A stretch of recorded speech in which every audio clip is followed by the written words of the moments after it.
조갑제 TV 시청자 여러분 안녕하십니까? 2022년 7월 31일 오후 2시 반입니다. 윤석열 대통령 국정 수행에 대해서 잘한다는 사람이 28%, 못한다는 사람이 62%라는 한국갤럽의 지난 주말 조사에는 저는 동의하지 않습니다. 윤석열 대통령이 잘한 일이 많습니다. 주로 굵직굵직한 부분에서 잘했습니다. 탈원전 정책을 폐기한 것 얼마나 거대한 결단입니까? 수십조, 수백조 원의 국가 이익을 도모할 수 있는 결정이었습니다. 그리고 한미동맹을 지금 정상화시키고 있습니다. 이 두 가지만 해도 지지율이 60% 이상 되어야 한다고 생각하는데 아직도 한국의 언론이 좌파에 의해서 주도되고 있고, 그리고 무엇보다도 윤석열 대통령과 윤석열 정부가 잘한 것을 제대로 홍보하지를 못해가지고 이런 결과가 나왔다. 그리고 국민들의 분별력에도 문제가 있다. 이렇게 생각을 합니다.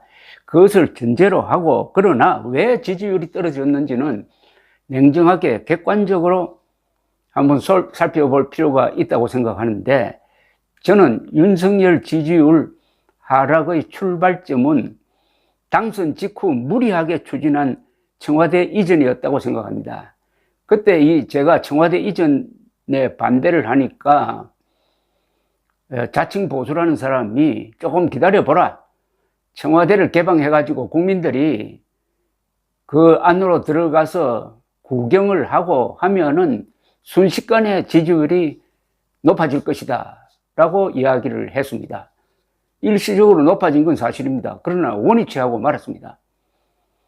그런데 그런 발상은 이 청와대의 존재 의미를 잘 모르는 이야기입니다. 청와대라는 조직은 대한민국 국가기구의 머리에 해당합니다. 사람이 잠을 잘 때 머리맡이 뒤숭숭하면 안 됩니다. 머리에다가 무슨 책을 놓는다든지 아니면 핸드폰을 놓고 잔다든지 이렇게 하면은 아주 잠도 제대로 오지 않고 해가지고 일이 두서가 잡히지 않습니다. 지금 윤석열 대통령이 이미지로서는 뭔가 자꾸 허둥대는 느낌이 듭니다. 이 대통령이 허둥대는 모습을 보이면은 국민들의 신뢰를 잃게 됩니다. 출퇴근하는 것도 그게 허둥대는 거거든요. 국군 통수권자를 겸한 대통령은 출퇴근하면 안 됩니다. 너무나 위험합니다.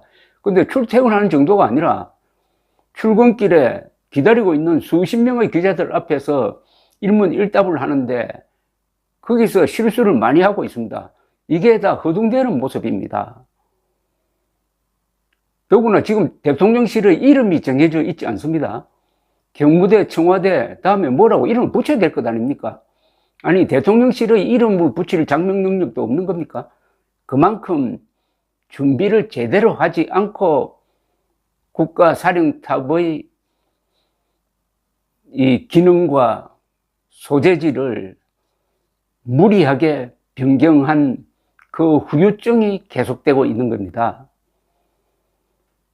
이 언론이 출퇴근하는 대통령을 미화하고 출근길 기자회견을 칭찬하는 사이에 국민들의 싸늘한 시선은 더욱 차가워졌다는 이야기죠. 그 출근길 기자회견이 지지율 하락에 영향을 끼치고 있습니다. 감사합니다.